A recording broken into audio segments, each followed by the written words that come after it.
Hey everyone, I am Mona Singh and you are watching exam insight. तो start करते हैं आज की अपनी वीडियो को, जो कि ज्ञान बिंदु जीएस एकेडमी संपूर्ण आधुनिक भारतीय इतिहास एक नज़र में देखने वाले हैं आज हम लोग, जिसका ये सेकंड पार्ट है। पहला पार्ट आपको ऑलरेडी अपलोड कर दिया गया है। जिन्होंने भी नहीं देखा है वो जाके देख लीजिए, क्योंकि मस्ट है वो देखना। इसमें आपको वन लाइनर क्वेश्चंस मिलेंगे और वन लाइनर ऐसे जो बिल्कुल एग्ज़ाम में आने वाले हैं, क्योंकि इतिहास जो है ना आपको बदलता नहीं है। थोड़ा सा इधर उधर क्वेश्चन का जो लैंग्वेज है वो घुमा के पूछेगा, लेकिन पूछता आपको वही है। तो स्टार्ट करते हैं आज की अपनी वीडियो को, ज़्यादा टाइम वेस्ट ना करते हुए। और अगर अच्छी लगे तो प्लीज़ लाइक शेयर और सब्सक्राइब करें and keep watching the video. यहाँ तक हमने देख लिया था। आज हम लोग देखने वाले हैं कंपनी के अधीन गवर्नर जनरल। आज का टॉपिक क्या है? कंपनी के अधीन गवर्नर जनरल। तो सबसे पहले हम लोग देखेंगे रॉबर्ट क्लाइव पहली बार बंगाल के गवर्नर कब से कब तक रहे तथा वे दूसरी बार इस पद पर कब से कब तक रहे। तो कब से कब तक रहे थे रॉबर्ट क्लाइव? पहली बार बंगाल के गवर्नर कब बने, ये क्वेश्चन काफ़ी इंपॉर्टेंट है। तो 1757 से 60 तक। और दूसरी बार कब से कब तक रहे? तो 65 से 67 तक। बंगाल में द्वैत शासन की व्यवस्था किसने की? तो किसने की? रॉबर्ट क्लाइव ने। बंगाल में द्वैत शासन की व्यवस्था किसने की? रॉबर्ट क्लाइव ने। इलाहाबाद की संधि कब हुई थी? तो ये हुई थी आपको 1765 में। इलाहाबाद की संधि 1765 में। रॉबर्ट क्लाइव ने बंगाल के समस्त क्षेत्र के लिए 2 उप दीवान नियुक्त किए थे, बंगाल और बिहार के लिए। तो बंगाल के लिए कौन थे आपको? बंगाल के लिए मोहम्मद रजा खां, और बिहार के लिए? तो बिहार के लिए राजा सीताब राय। बंगाल के लिए मोहम्मद रजा खां और बिहार के लिए राजा सीताब राय। और ये क्वेश्चंस ना आपको काफ़ी बार रिपीट हुए हैं, मतलब बहुत सारे एग्जाम्स में इस क्वेश्चंस को पूछा गया है। तो इसको बहुत ही अच्छे से और फोकस होके देखिएगा, ध्यान इधर उधर भटकाना नहीं है। मतलब फैक्चुअल क्वेश्चन है, जब तक ध्यान इधर नहीं रहेगा तो ये दिमाग में नहीं जाने वाला है। और बार बार देखिएगा तभी ये याद होगा, वरना आप लोग को PDF या नोट डाउन करते हुए इसको जाना पड़ेगा। आगे है रेगुलेटिंग एक्ट कब पारित हुआ था? तो ये कब पारित हुआ था आपको? 1773 ईस्वी में। रेगुलेटिंग एक्ट 1773 ईस्वी में। भारत में कंपनी के अधीन प्रथम गवर्नर जनरल कौन हुआ तथा इसका कार्यकाल कब से कब तक रहा? तो कंपनी के अधीन प्रथम गवर्नर जनरल बोल रहे हैं यहाँ पे। और अभी अभी हमने क्या देखा है कि वो बंगाल के गवर्नर थे। और यहाँ पे भारत में प्रथम गवर्नर जनरल तो ये थे आपको वॉरेन हेस्टिंग्स। 1774 से 85 इनका टाइम पीरियड था। आगे देखते हैं, वॉरेन हेस्टिंग्स राजकीय कोषागार को कहाँ से हटाकर कलकत्ता लाए थे? तो मुर्शिदाबाद से हटाकर कलकत्ता लेकर आए थे वॉरेन हेस्टिंग्स। 1772 ईस्वी में प्रत्येक जिले में एक फौजदारी और एक दीवानी अदालत की स्थापना की, और किसने की थी? तो वॉरेन हेस्टिंग्स ने। और कब? 1772 ईस्वी में। एक फौजदारी और एक दीवानी अदालत। फौजदारी अदालतें किस अदालत द्वारा निरीक्षित होती हैं? तो ये आपको सदर निजामत द्वारा। ये क्वेश्चंस काफ़ी इंपॉर्टेंट है, इसलिए मैं यहाँ पे सब पे मार्क करते हुए जा रही हूँ, क्योंकि ये बार बार पूछे गए रिपीटेड क्वेश्चंस है PYQs के। फौजदारी मुकदमों में कौन सा कानून लागू होता है? तो ये आपको मुस्लिम कानून। कोर्ट ऑफ डायरेक्टर ने द्वैध प्रणाली को कब समाप्त किया? तो कब समाप्त किया था? 1772 ईस्वी में। और अभी अभी हमने देखा है कि लगाया किसने था आपको? द्वैध प्रणाली ना बंगाल में। यहाँ अभी अभी हमने देखा है ना, बंगाल में द्वैध शासन किसने लगाया था? तो रॉबर्ट क्लाइव ने लगाया था। और यहाँ पे दिया है कोर्ट ऑफ डायरेक्टर ने द्वैध प्रणाली को कब समाप्त किया? तो 1772 ईस्वी में। हेस्टिंग्स ने नवाब की देखभाल के लिए डैश की विधवा मुनी बेगम को संरक्षक नियुक्त किया था। तो मीर जाफ़र की जो बेगम थी मुनी बेगम, उनको नियुक्त किया था। ये इतना इम्पोर्टेंट नहीं है। 1775 ईस्वी में मुनी बेगम को हटाकर किसको नवाब का संरक्षक नियुक्त किया गया? तो मोहम्मद रजा खां को। बस इतना याद रखिए, मुनी बेगम क्या है? तो मीर जाफ़र की पत्नी थी। आगे है मनुस्मृति का अंग्रेजी अनुवाद एक कोड ऑफ जेंटू लॉज के नाम से कब हुआ था? तो ये 1776 में हुआ था। और किसका? मनुस्मृति का अंग्रेजी अनुवाद। नाम क्या है इसका? A code of Gentoo laws. Abhijnan Shakuntalam नाटक का अंग्रेजी में अनुवाद कब हुआ था? तो ये कब हुआ था? 1789 ईस्वी में। 1789 में। किसने 1785 में भागवत गीता का अंग्रेजी में अनुवाद किया? तो किसने किया था? विलियम विलिंगसन ने। किसने? विलियम विलिंगसन ने। और कब किया था? तो 1785 में भगवत गीता का अंग्रेजी में अनुवाद। कलकत्ता में मुस्लिम शिक्षा के विकास के लिए प्रथम मदरसा का निर्माण कब और किसने करवाया? तो सबसे पहले यही देखिए कि पहला जो मदरसा था आपको, प्रथम मदरसा, वो कहाँ पे था? तो कलकत्ता में। किसने करवाया था? हेस्टिंग्स ने। और कब करवाया? 1781 ईस्वी में। आगे है 1782 में बनारस में संस्कृत विद्यालय की स्थापना किसने की? तो किसने की थी? जोनाथन डंकन ने। किसने? जोनाथन डंकन ने। और कब की थी? 1782 में बनारस में संस्कृत विद्यालय। संस्कृत विद्यालय जैसे ही आता है तो कहाँ पे है वो? बनारस में। और जोनाथन डंकन ने 1782 ईस्वी में। एशियाटिक सोसाइटी ऑफ बंगाल की स्थापना किसने और कब की? तो 1784 विलियम जोन्स ने। एशियाटिक सोसाइटी ऑफ बंगाल 1784 ईस्वी विलियम जोन्स। बम्बई में एशियाटिक सोसाइटी की स्थापना कब होती है? तो ये होती है आपको 1804 में। Bombay Asiatic society 1804। और यहाँ पे एशियाटिक सोसाइटी ऑफ बंगाल तो ये 1784 विलियम जोन्स। लंदन में Asiatic society of great Britain की स्थापना 1823। 1780 में भारत का प्रथम समाचार पत्र कौन था? तो ये कौन था? The Bengal gazette. बार बार पूछा जाने वाला एकदम रिपीटेड, मोस्ट रिपीटेड क्वेश्चन आपको मिल गया यहाँ पे कि जो समाचार पत्र है पहला वो कौन सा था? तो Bengal gazette. The Bengal gazette 1780। The Bengal gazette का प्रकाशन किसने किया था? तो ये किया था आपको जेम्स अगस्टस हिक्की ने। किसने? जेम्स अगस्टस हिक्की ने किया था। डैश के समय 1774 में कोलकाता में उच्चतम न्यायालय की स्थापना होती है। तो किन के टाइम पीरियड में? वॉरेन हेस्टिंग्स के टाइम पीरियड में। किसके? वॉरेन हेस्टिंग्स के टाइम पीरियड में। और जिनको भी गवर्नर जनरल पढ़ने में प्रॉब्लम्स हो रही हैं कि किस गवर्नर जनरल के टाइम में कौन सा काम हुआ था, तो आप लोग मेरे चैनल पे जाके विजिट कर सकते हैं। वहाँ से आप लोग को गवर्नर जनरल की एक अलग से प्लेलिस्ट मिल जाएगी और उसमें एक वीडियो है, काफ़ी डिटेल में मैंने वहाँ से पढ़ाया है कि वॉरेन हेस्टिंग्स या आपको क्लाइव या जो भी गवर्नर जनरल रहे हैं या वॉइसरॉय रहे हैं उनका टाइम पीरियड क्या था, उनके टाइम पीरियड में कौन सा काम हुआ, कौन से वॉर हुए हैं, वो आपको वहाँ से बहुत ही ईजी वे में क्लियर हो जाएगा। तो आप लोग जाके उसको देख सकते हैं। आगे है कोलकाता न्यायालय के मुख्य न्यायाधीश कौन थे? तो ये कौन थे आपको? एलिजा एम्पे। कौन थे? एलिजा एम्पे। कोलकाता के मुख्य न्यायाधीश एलिजा एम्पे कब इस्तीफा देते हैं? तो ये इतने इंपॉर्टेंट नहीं है कब इस्तीफा देते हैं, कौन है ये इंपॉर्टेंट है, एलिजा एम्पे। और ये सब किसके टाइम पीरियड में हो रहा है? तो वॉरेन हेस्टिंग्स के। पिट्स इंडिया एक्ट कब तथा किसके टाइम पीरियड में पारित हुआ था? तो ये पिट्स इंडिया एक्ट कब का है? 1784, जो कि हेस्टिंग्स के टाइम पीरियड का है। बोर्ड ऑफ रेवेन्यू की स्थापना कब होती है? तो वॉरेन हेस्टिंग्स के टाइम पीरियड में। आगे देखते हैं, भारतीय अधिकारी राय रायन किसके हिसाब के देखभाल करता था? तो किसका? हेस्टिंग्स का। कौन? नाम क्या था इनका? तो राय रायन। वॉरेन हेस्टिंग्स फरवरी 1785 में जब इंग्लैंड पहुंचा तो उस पर किसने महाअभियोग लगाया? तो किसने लगाया था? बर्ग के द्वारा लगाया गया था। और महाअभियोग किस पर लगा था? ये क्वेश्चन बार बार पूछता है। तो वॉरेन हेस्टिंग्स पे लगा था 1785 में। सुरक्षा प्रकोष्ठ की नीति किससे संबंधित है? तो ये आपको वॉरेन हेस्टिंग्स से संबंधित है। सर जॉन मैकफर्सन बंगाल के गवर्नर कब से कब तक रहते हैं? ये इतना इंपॉर्टेंट नहीं है, बस इसको देख लीजिएगा। किस बंगाल के अस्थाई गवर्नर जनरल नियुक्त किया गया था? किसे किया गया था? तो सर जॉन मैकफर्सन को। अच्छा, इस टाइप का है ये बंगाल अस्थाई गवर्नर जनरल। तो ये कौन थे? Sir John Macpherson. आगे है 1786 से 93 ईस्वी में बंगाल के गवर्नर कौन थे? तो ये कौन थे? कॉर्नवालिस। कौन थे? कॉर्नवालिस। किसके समय जिला के समस्त अधिकार कलेक्टर के हाथों में दे दिए गए? तो लॉर्ड कॉर्नवालिस के हाथ में। कॉर्नवालिस ने प्रसिद्ध कोड का निर्माण करवाया था जिसको क्या बोला जाता था? कॉर्नवालिस कोड, जो कि कब आया था? 1793 ईस्वी में। स्थायी बंदोबस्त कब और किसने लागू किया? तो स्थायी बंदोबस्त किससे रिलेटेड है? लॉर्ड कॉर्नवालिस से। और इसका ईयर क्या है आपको? 1793 ईस्वी। स्थायी बंदोबस्त की योजना किसने बनाई थी अगर पूछे? यहाँ पे किसने लागू किया था? तो लॉर्ड कॉर्नवालिस ने। और किसने बनाई थी? तो जॉन सॉर्ड ने। किसने बनाई थी? जॉन सॉर्ड ने बनाई थी। भू राजस्व वसूलने के लिए अन्य दो व्यवस्था कौन कौन सी थी? तो पहली कौन सी थी? स्थायी बंदोबस्त, दूसरी रैयतवाड़ी और तीसरी महालवाड़ी थी। रैयतवाड़ी व्यवस्था जो कि 1792 में 12 महल जिले में पहली बार किसने लागू किया था? तो किसने किया था? कर्नल रीड ने। किसने किया था लागू? कर्नल रीड ने किया था। रैयतवाड़ी व्यवस्था मद्रास में कब लागू हुआ? तो 1820 में। ये इतना इंपॉर्टेंट नहीं है।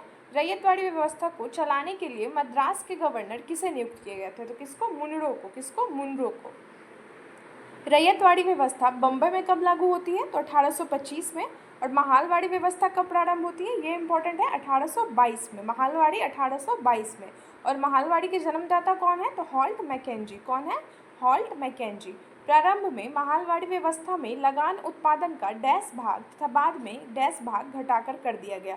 तो 2/3 पहले लिया जाता था, बाद में 1/2 हो गया था। भारत में नागरिक सेवा का जनक किसको माना जाता है? तो ये काफ़ी इंपॉर्टेंट है, कॉर्नवालिस को। किसको माना जाता है? कॉर्नवालिस को। सर जॉन सॉर्ड बंगाल के गवर्नर कब से कब तक रहते हैं? तो ये भी इतना इम्पॉर्टेंट नहीं है। सर जॉन सॉर्ड की कैसी नीति अपनाई थी? तो अहस्तक्षेप की, ये ठीक है। सर जॉन सॉर्ड कैसी नीति अपनाई थी? अहस्तक्षेप की नीति। किसके कार्यकाल के समय 1795 ईस्वी में बंगाल नियम 21 के तहत नवजात कन्याओं की हत्या पर रोक लगा था? तो किसके? सर जॉन सॉर्ड के टाइम पीरियड में। लॉर्ड वेलेस्ली बंगाल के गवर्नर जनरल कब से कब तक रहते हैं? तो कब से कब तक? 1798 से 1808 तक। और उससे भी ज़्यादा इम्पोर्टेंट ये है आप लोगों के लिए कि किसने सहायक संधि की शुरुआत की? तो लॉर्ड वेलेस्ली ने। सहायक संधि की पद्धति किसने लागू की? लॉर्ड वेलेस्ली ने। भारत में सहायक संधि का प्रयोग वेलेस्ली से पूर्व कहाँ के गवर्नरों ने किया था? तो वेलेस्ली से पूर्व भी किया था किसने? तो फ्रांसीसी ने किया था, फ्रांसीसी डुप्ले ने किया था। और उसके बाद अगर पूछे तो ये है आपको लॉर्ड वेलेस्ली। वैसे तो अगर आपको डायरेक्ट पूछता है ना तो सहायक संधि किससे रिलेटेड है? तो लॉर्ड वेलेस्ली से। लेकिन अगर इतना डिटेल में बोले कि सहायक संधि का प्रयोग वेलेस्ली से पहले किस गवर्नर ने किया? तो फ्रांसीसी डुप्ले ने किया था। हैदराबाद का सहायक संधि कब होता है? तो ये होता है आपको 1798 में। फिर मैसूर है। सबसे पहले सहायक संधि पर साइन किसने किया था? तो हैदराबाद के निज़ाम ने। इसलिए आप यहाँ पे देख सकते हैं कि सबसे पहले हैदराबाद के निज़ाम है 1798। ईयर याद नहीं भी रखिएगा तो बस इसका ये जो है ना टाइम पीरियड, मतलब कौन से कैसे हैं, इसका सीक्वेंस याद रखिएगा। हैदराबाद है, फिर मैसूर है, तंजौर है, अवध है, पिशावर है, बराड़ के भोंसले हैं, सिंधिया है और होलकर है। ये आपको यहाँ पे देखिए, होलकर यहाँ पे ज़्यादा इंपॉर्टेंट है क्योंकि जो होलकर थे ना इन्होंने साइन नहीं किया था, सहायक संधि पर साइन नहीं किया था। और सबसे पहले किसने साइन किया था ये ज़्यादा इंपॉर्टेंट है यहाँ पे। तो सबसे पहले हैदराबाद के निज़ाम ने साइन किया 1798 में।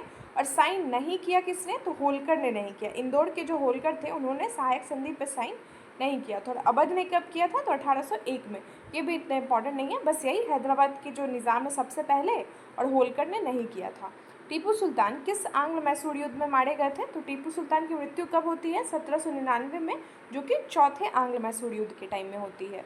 और पिछले वाले वीडियो में हमने पढ़ा है कि दूसरे आंग्ल मैसूर युद्ध में किन की मृत्यु होती है। जिन्होंने भी नहीं देखा है वो लोग प्लीज़ जाकर उस वीडियो को देखिए, और जिन्होंने देखा है वो प्लीज़ कमेंट सेक्शन में बताइए कि दूसरे आंग्ल मैसूर युद्ध में किन की मृत्यु होती है। चौथे में तो अभी अभी मैंने बताया कि आप लोगों को टीपू सुल्तान की मृत्यु होती है। आगे है, फोर्ट विलियम कॉलेज की स्थापना कब और किसने की? तो 1800 में। किसने की थी? लॉर्ड वेलेस्ली ने। Fort William College 1800, Lord Wellesley. Bengal का शेर स्वयं को कौन कहता था? तो लॉर्ड वेलेस्ली कहता था खुद को, बंगाल का शेर कहता था। लॉर्ड कॉर्नवालिस का दूसरा कार्यकाल कब शुरू होता है? तो ये आपको 1805 में। ये भी इतना इंपॉर्टेंट नहीं है। लॉर्ड कॉर्नवालिस की मृत्यु कब होती है? तो 1805 में। ये भी ठीक ठाक है। सर जॉर्ज वार्लो बंगाल के गवर्नर के पद पर कब से कब तक बने रहते हैं? ये भी ठीक है। सिपाही विद्रोह कब होता है? ये इंपॉर्टेंट है। सिपाही विद्रोह कब होता है? 1806 में। सिपाही विद्रोह किसके काल की महत्वपूर्ण घटना है? तो ये है आपको सर जॉर्ज वार्लो। किसके? Sir George Barlow. Lord Minto प्रथम बंगाल के गवर्नर के पद पर कब से कब तक बने रहते हैं? तो लॉर्ड मिंटो प्रथम बंगाल के गवर्नर बने रहते हैं 1807 से 1913 तक। अमृतसर की संधि कब होती है? तो ये आपको होती है 25 अप्रैल 1809। 25 अप्रैल 1809। और पिछले वाले वीडियो में मैंने बताया है कि अमृतसर की संधि किनके बीच में होती है। देखिए वैसे यहाँ पे भी आप लोगों को मिल गया कि राजा रणजीत सिंह और चार्ल्स मेटाकॉफ के बीच में होती है अमृतसर की संधि। आगे है, किसके समय चार्टर एक्ट 1813 पास होता है? तो लॉर्ड मिंटो प्रथम के टाइम पीरियड में। किसके? लॉर्ड मिंटो प्रथम।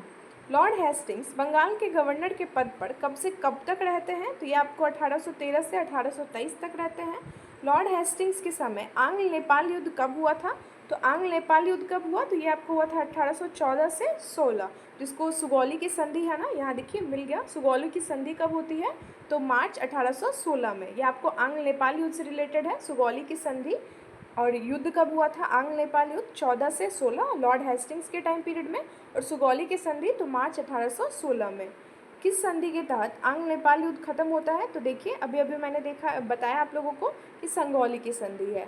लॉर्ड हेस्टिंग्स के समय पिंडारियों के प्रमुख नेताओं में कौन कौन थे? तो ये आपको कौन कौन थे? वासिल मोहम्मद, चेतू और करीम खां। मराठों की शक्ति अंतिम रूप से किसने नष्ट की? तो लॉर्ड हेस्टिंग्स ने की थी। किसने? लॉर्ड हेस्टिंग्स ने। लॉर्ड हेस्टिंग्स के समय टेनेसी एक्ट या काश्तकारी अधिनियम कब लागू हुआ? तो 1822 में हुआ था। लेकिन ये याद रखिएगा कि टेनेसी एक्ट और काश्तकारी अधिनियम किसके टाइम पीरियड का है? तो लॉर्ड हेस्टिंग्स के टाइम पीरियड में। ये याद नहीं भी रखिएगा तो चलेगा। लॉर्ड एमहर्स्ट बंगाल के गवर्नर कब से कब तक रहते हैं? तो 1823 से 1828 तक रहते हैं। एमहर्स्ट के टाइम पीरियड में क्या क्या होता है, ये इंपॉर्टेंट है। प्रथम आंग्ल बर्मा युद्ध होता है, प्रथम आंग्ल बर्मा युद्ध होता है इनके टाइम पीरियड में। आगे देखिए 1826 में वर्मा एवं अंग्रेजों के बीच कौन सी संधि होती है? तो यांडबू की संधि होती है। किसकी? यांडबू की। बैरकपुर का सैनिक विद्रोह कब होता है? तो 1824 में होता है बैरकपुर का सैनिक विद्रोह। लॉर्ड विलियम बेंटिक बंगाल के गवर्नर कब से कब तक बने रहते हैं? तो 1828 से 1835 तक। लॉर्ड विलियम बेंटिक मद्रास का गवर्नर कब बनता है? तो ये आपको बनता है 1803 में। ये भी इंपॉर्टेंट है, ये भी किसी एग्जाम में पूछा गया हुआ क्वेश्चन है। 1803 किसके समय? 1806 में माथे पर जितिया चिन्ह न लगाने पर, कानों में बालियां न पहनने देने पर बिल्लोड़ के सैनिकों ने विद्रोह किया था। तो किसके टाइम पीरियड में? लॉर्ड विलियम बेंटिक के टाइम पीरियड में। लेकिन उससे ज़्यादा इंपॉर्टेंट है कि रीज़न क्या था? माथे पर जितिया चिन्ह न लगाना और कानों में बालियां नहीं पहनने देने पर बिल्लोड़ के सैनिक ने विद्रोह किया था। किस अधिनियम के तहत बंगाल के गवर्नर जनरल को भारत का गवर्नर जनरल बना दिया गया था? तो किस अधिनियम के तहत? 1833 ईस्वी का चार्टर एक्ट। 1833 ईस्वी का चार्टर एक्ट, जिसके तहत बंगाल के गवर्नर जनरल अब भारत के गवर्नर जनरल बन गए थे। और पहले भारत के गवर्नर जनरल कौन थे? तो ये थे आपको लॉर्ड विलियम बेंटिक। कौन थे? Lord William Bentinck. और अगर पूछे कि बंगाल का प्रथम गवर्नर जनरल, तो ये कौन थे आपको? वॉरेन हेस्टिंग्स थे। कौन थे? Warren Hastings. किसके सहायता से बेंटिक ने 1829 ईस्वी में सती प्रथा का उन्मूलन किया? तो किसके सहायता से? राजा राम मोहन राय के। और किसने किया था 1829 में? 1829 में क्या हुआ था? तो सती प्रथा का उन्मूलन हुआ था। आपको कौन थे उस टाइम में? तो बेंटिक थे। और किसकी सहायता से? तो राजा राम मोहन राय। ये तीनों पॉइंट काफ़ी इंपॉर्टेंट है। अकबर और मराठा पेशवाओं ने सभी सती प्रथा पर रोक लगाने का प्रयास किया था। तो हाँ, किया था। हाँ, लॉर्ड विलियम बेंटिक ने किसकी सहायता से और कब तक ठगी प्रथा का उन्मूलन किया? तो कब तक और किसकी सहायता से? बस इतना याद रखिए कि ठगी प्रथा का उन्मूलन किससे है? कर्नल स्लीमैन से 1830 ईस्वी। कर्नल स्लीमैन और 1830। ठग किस देवी की पूजा करते थे? तो काली देवी की। लॉर्ड विलियम बेंटिक ने कलकत्ता में कब तथा किस कॉलेज की स्थापना की? तो किसकी की? 1835 में कलकत्ता मेडिकल कॉलेज। किसके समय मैकवेले की अनुशंसा पर अंग्रेजी को शिक्षा का माध्यम बनाया गया था? तो ये आपको लॉर्ड विलियम बेंटिक, क्योंकि ये कब बनाया गया था? तो मैकवेले का है ना आपको, मैकवेले मिनट 1835 ईस्वी, मतलब हाँ 1835। 1831 ईस्वी मैसूर तथा 1834 ईस्वी में कुर्ग में मध्य चेड़ को किसने हड़प लिया था? तो लॉर्ड विलियम बेंटिक ने। शिशु बालिका पर हत्या पर किसने प्रतिबंध लगाया? तो लॉर्ड विलियम बेंटिक ने। ये इंपॉर्टेंट है। चार्ल्स मेटाकॉफ बंगाल के गवर्नर कब से कब तक रहते हैं? तो 35 से 36 तक रहते हैं। किसे भारत का प्रेस मुक्तिदाता कहा जाता है? लिबरेटर ऑफ प्रेस किसको बोला जाता है? तो चार्ल्स मेटाकॉफ को बोला जाता है। ये काफ़ी इंपॉर्टेंट है, चार्ल्स मेटाकॉफ को, लिबरेटर ऑफ प्रेस, भारतीय प्रेस का मुक्तिदाता। लॉर्ड ऑकलैंड बंगाल के गवर्नर कब से कब तक रहते हैं?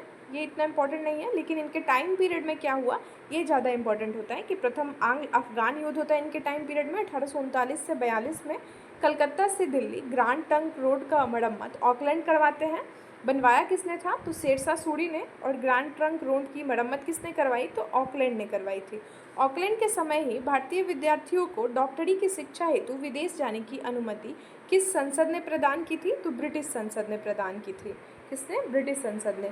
लॉर्ड एलिनब्रो बंगाल के गवर्नर कब से कब तक रहते हैं? तो ये इतना इंपॉर्टेंट नहीं है, लेकिन इनके टाइम में आंग्ल अफगान युद्ध समाप्त हो गया था 1842 में। शुरू किसके टाइम में हुआ था? अभी अभी हमने देखा है कि आंग्ल अफगान युद्ध कब शुरू हुआ था? 1839 से 42 ऑकलैंड के टाइम में, और समाप्त हो गया था एलिनब्रो के टाइम में। सिंध का जो है ना, सिंध विजय, ये आपको किसके टाइम में? 1843। ये किसके टाइम पीरियड में आया? तो ये आपको आया एलिनब्रो के टाइम पीरियड में। सिंध विजय के विषय में किसने कहा था कि वह अफगानी तूफान की पूंछ थी? वह किसने कहा था? तो ये आपको कहा था चार्ल्स नेपियर ने। दास प्रथा का उन्मूलन कब होता है? तो 1843 ईस्वी में। रविवार की छुट्टी की शुरुआत कब होती है? ये आपको 1843 में होती है। ये मेरे लिए भी थोड़ा सा नया है कि रविवार की छुट्टी की शुरुआत कब हुई? 1843 ईस्वी में। लॉर्ड हार्डिंग बंगाल के गवर्नर का गवर्नर कब से कब तक रहता है? Lord Hardinge. ये भी इतना इंपॉर्टेंट नहीं है। प्रथम आंग्ल सिख युद्ध कब हुआ और इसकी जीत हुई? किसकी जीत होती है? प्रथम आंग्ल सिख युद्ध में तो अंग्रेजों की जीत होती है। और कब होता है? 1845 से 46 में।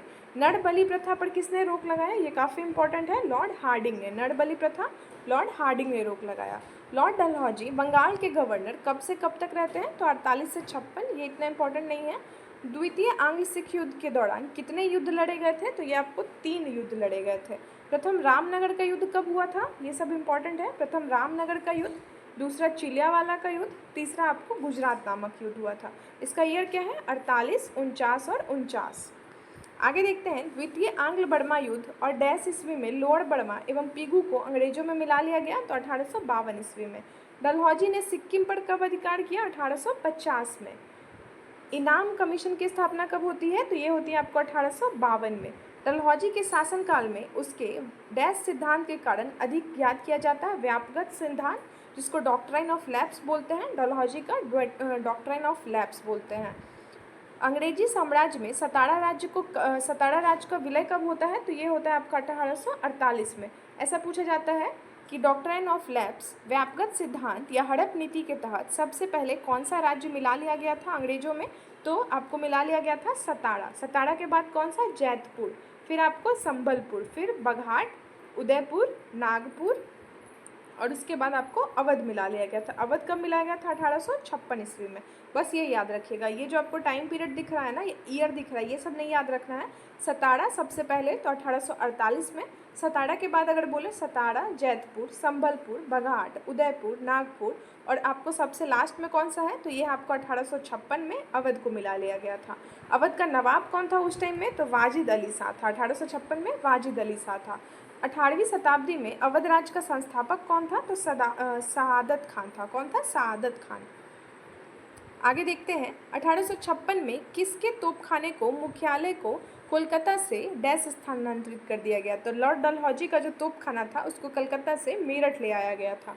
किसने अपनी सेना का मुख्यालय शिमला में स्थापित किया? तो ये भी काफ़ी इंपॉर्टेंट है। लॉर्ड डलहौजी ने ग्रीष्मकालीन अपनी राजधानी बनाई थी शिमला को।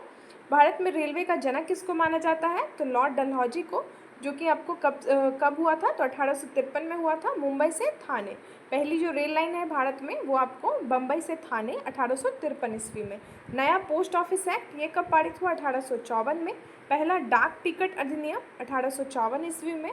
भारत में किसने पहली बार सार्वजनिक निर्माण विभाग की स्थापना की? लॉर्ड डलहौजी ने।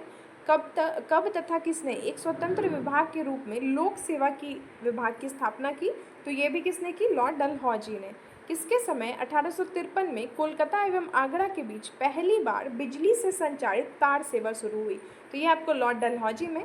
यहाँ देखिए, शिमला को ग्रीष्मकालीन राजधानी किसने बनाई? तो अभी मैंने बताया लॉर्ड डलहौजी ने बनाई थी। वह कौन भारतीय व्यक्ति थे जिन्होंने 1863 में लंदन हुई सिविल सेवा परीक्षा में सफलता प्राप्त की?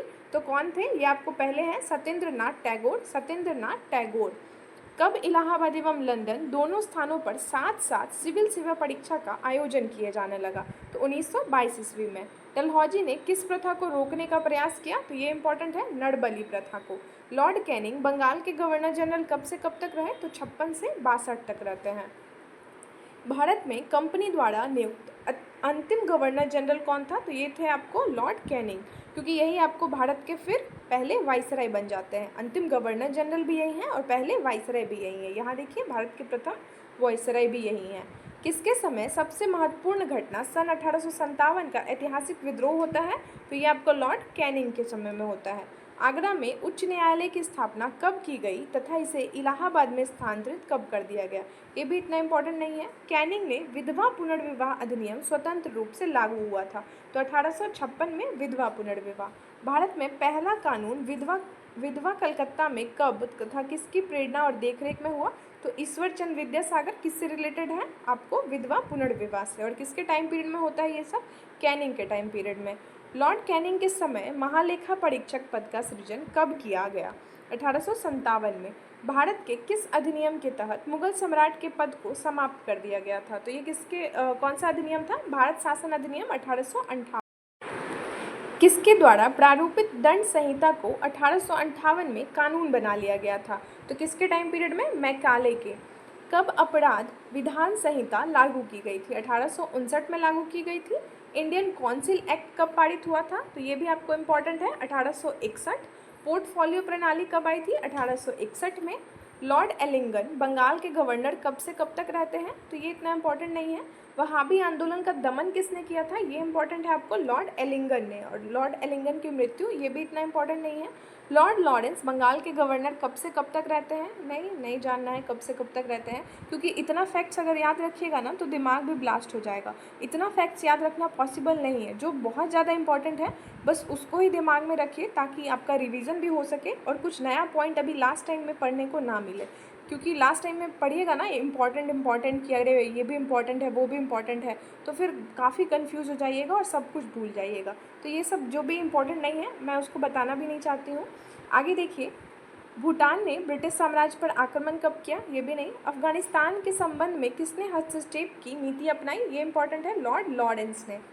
और हस्तक्षेप की नीति है वो लॉर्ड लॉरेंस ने। अफगानिस्तान के संबंध में लॉर्ड लॉरेंस ने हस्तक्षेप की नीति अपनाई, जिसे किस नाम से जाना जाता था, तो ये आपको शानदार निष्क्रियता, किस नाम से, शानदार निष्क्रियता से, जो कि किसकी नीति है, लॉरेंस की हस्तक्षेप की नीति है। लॉर्ड लॉरेंस के समय उड़ीसा में भीषण अकाल पड़ा था 1866 ईस्वी में। बुंदेलखंड एवं राजपूताना में कब भीषण अकाल पड़ा, ये भी इंपॉर्टेंट नहीं है। लॉर्ड लॉरेंस के नेतृत्व में अकाल आयोग का गठन हुआ था, ये इंपॉर्टेंट है, अकाल आयोग का गठन हेनरी कैंपबेल में। किसके द्वारा और कब भारत में और यूरोप के बीच समुद्री टेलीग्राफ सेवा शुरू की गई थी, तो लॉर्ड लॉरेंस के टाइम पीरियड में भारत और यूरोप के बीच में समुद्री टेलीग्राफ। लॉर्ड मेयो बंगाल के गवर्नर कब से कब तक रहते हैं, ये इंपॉर्टेंट नहीं है। उन्होंने मेयो कॉलेज की स्थापना की है यहाँ पे आपको अजमेर में, ये काफ़ी इंपॉर्टेंट है, 1872 में। कृषि विभाग की स्थापना करते हैं मेयो 1872 में। और इनके टाइम में सबसे जो प्रथम जनगणना है, प्रथम जनगणना इनके टाइम पीरियड में होता है 1872 में। प्रथम जनगणना अगर पूछे 1872, लॉर्ड मेयो। मेयो कॉलेज की स्थापना 1872, मेयो। कृषि विभाग की स्थापना तो Lord Mayo.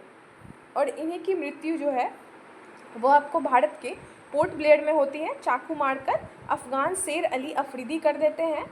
Lord Northbrook Bengal के गवर्नर कब से कब तक रहते हैं, नहीं ये भी नहीं जानना है। किसके समय में बंगाल में भयानक अकाल पड़ता है, तो लॉर्ड नॉर्थब्रुक के टाइम में, यही इंपॉर्टेंट है। एक, किसने घोषणा की कि मेरा उद्देश्य करों को हटाना तथा अनावश्यक वैधानिक कार्रवाइयों को बंद कराना है, तो लॉर्ड नॉर्थब्रुक ने बोलते हैं ऐसा।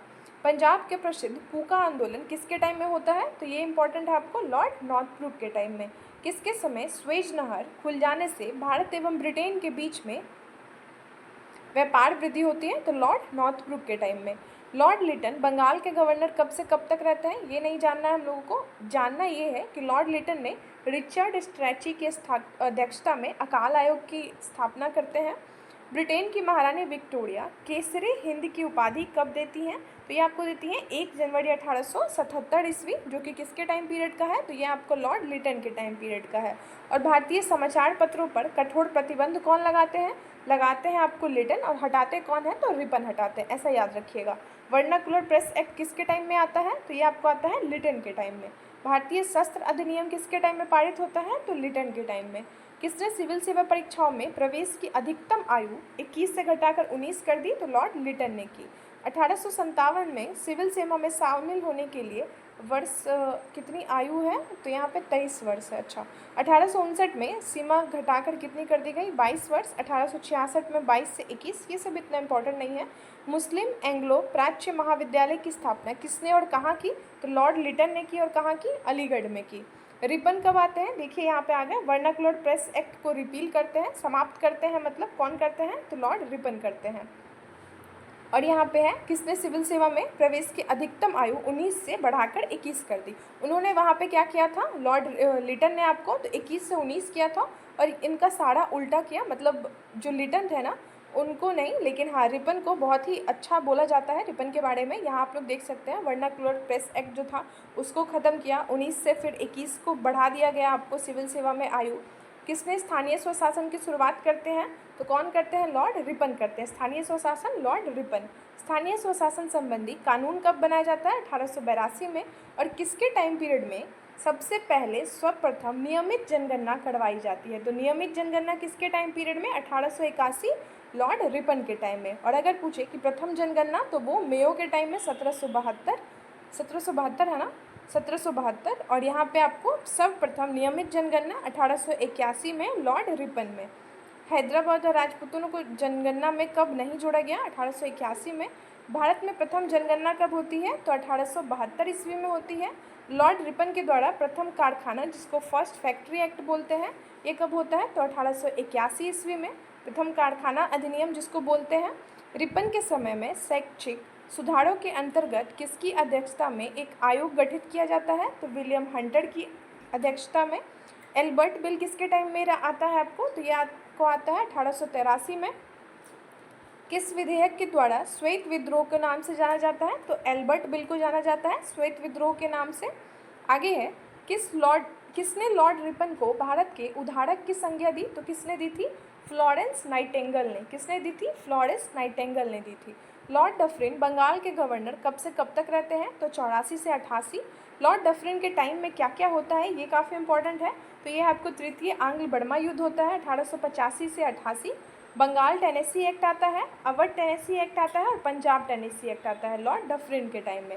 लॉर्ड डफरिन के टाइम में जो सबसे इंपॉर्टेंट है वो है आपको भारतीय राष्ट्रीय कांग्रेस की स्थापना, जो कब होती है आपको? 28 दिसंबर 1885 में। और कौन करते हैं? ए.ओ. ह्यूम की अध्यक्षता में होती है।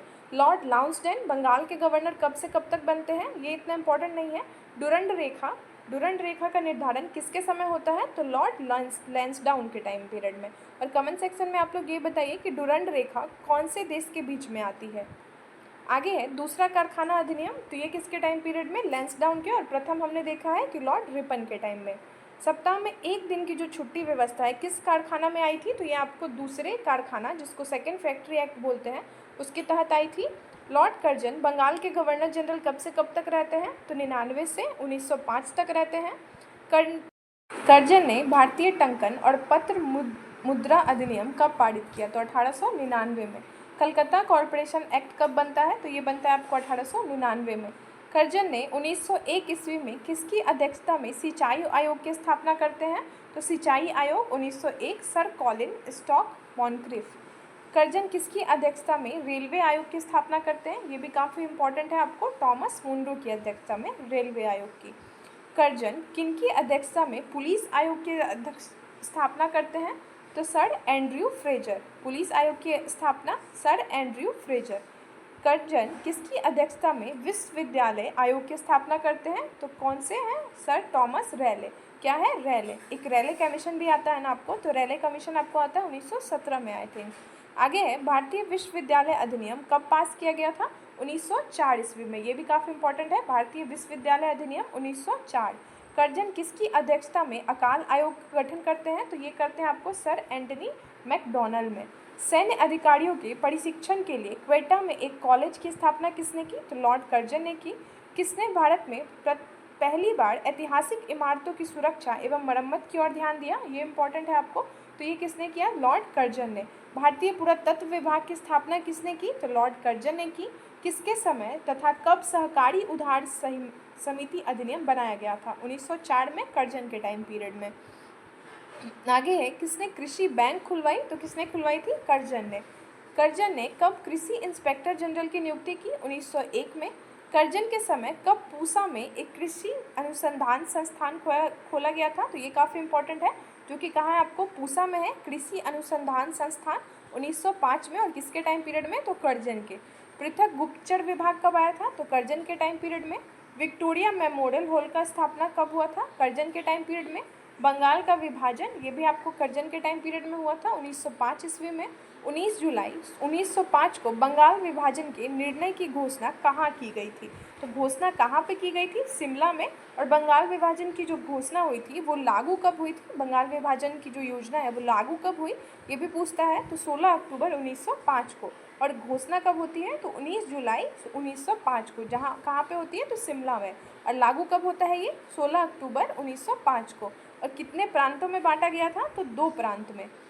पूर्वी बंगाल का मुख्यालय बनाया गया आपको ढाका को। और पूर्वी बंगाल का लेफ्टिनेंट गवर्नर किसको? तो एंड्रयू फ्रेजर को। लॉर्ड मिंटो द्वितीय के समय आगा खां एवं उल्ला खां के द्वारा ढाका में कब मुस्लिम लीग की स्थापना होती है? तो ये होती है आपको मुस्लिम लीग की स्थापना 1906 में। और किसके समय में? तो आगा खां एवं उल्ला खां के नेतृत्व में।